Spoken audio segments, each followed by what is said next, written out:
John Mark Comer wrote a book that I just finished last year called The Ruthless Elimination of Hurry. It's a great book. If you have time, I would highly recommend it. But he says in that book, hurry is the great enemy of spiritual life in our day. And that's not just true of faith or religion or whatever. It's true of health, relationships, performance, skill development, quality, and I would even say joy. So today we're going to talk about the elimination of hurry and living a grace-paced life. So that, at least that's what I like to call it with my clients.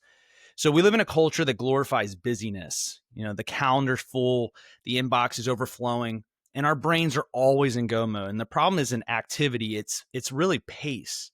You can work hard and live fully without rushing through life, but when you live in a constant hurry, your stress levels stay high, your relationship gets shallow, and your work quality, well, it suffers.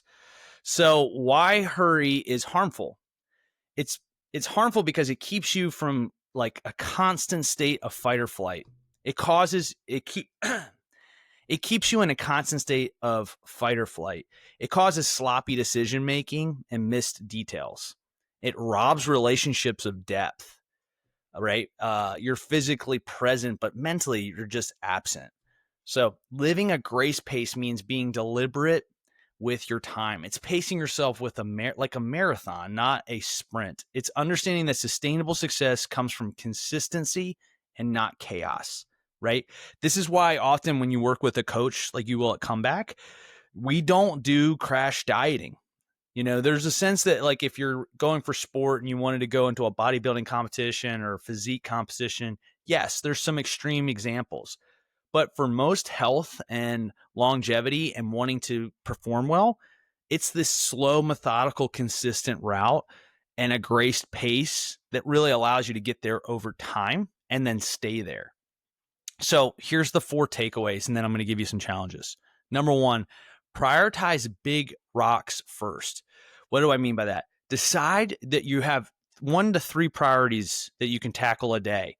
Pick those and do those first. If there's time left over, get after it, but don't sacrifice relationships after that. Get those big rocks done first. Number 2, build margin.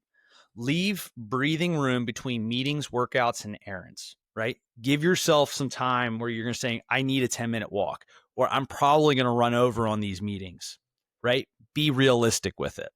Number 3, phone boundaries. This is one I desperately need and I've been convicted of lately.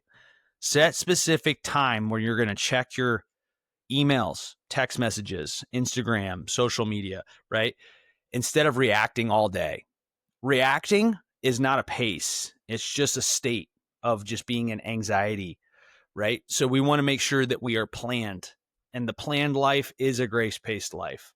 Say no. Number 4, say no to turn down good opportunities so you have space for the best ones. Okay.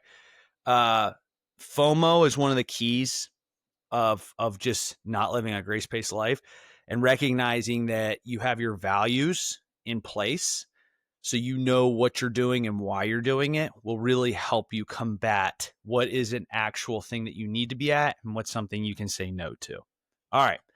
Here's your takeaway challenges. Number 1, this week, I want you to create 1 intentional pause in your day. No phone and no multitasking. Just a moment where you can pause and reflect. Number 2, I want you to schedule margin between your daily commitments for the day.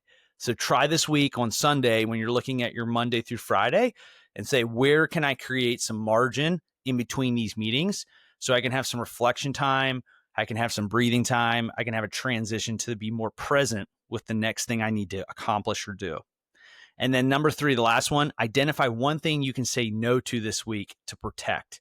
And I want you to actually celebrate that no, because saying no often is way harder than saying yes. So hope this is helpful.